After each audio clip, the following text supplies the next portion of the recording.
Okay, I'm gonna zoom this back just a hair.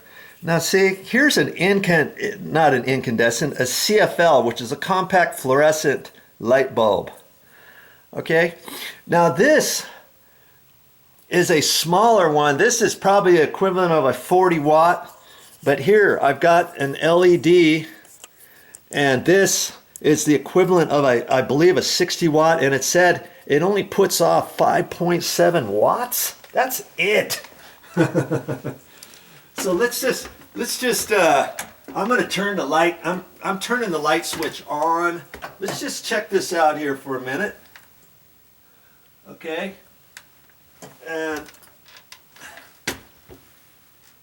I don't usually do this with light switches on, but you know, now see how much light that is? Just try to visualize that. The bulb is already heating up in my hand too, just that long.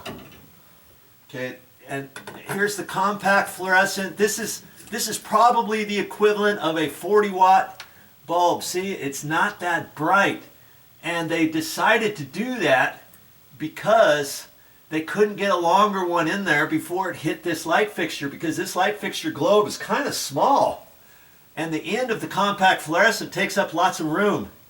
Okay, so this is probably a 40 watt comparison. This one is probably a 60 watt comparison. Let's just see.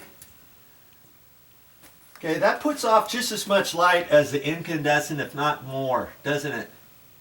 And you can let this go and for an hour, and then you can unscrew it pretty much basically without letting it cool down, because they don't heat up very much at all. They're so much more energy efficient too.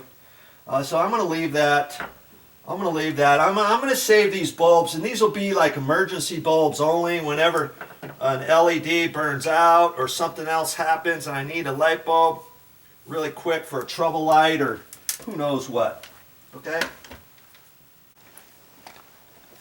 Well, that's all I got for this time. But I'll be back with more videos.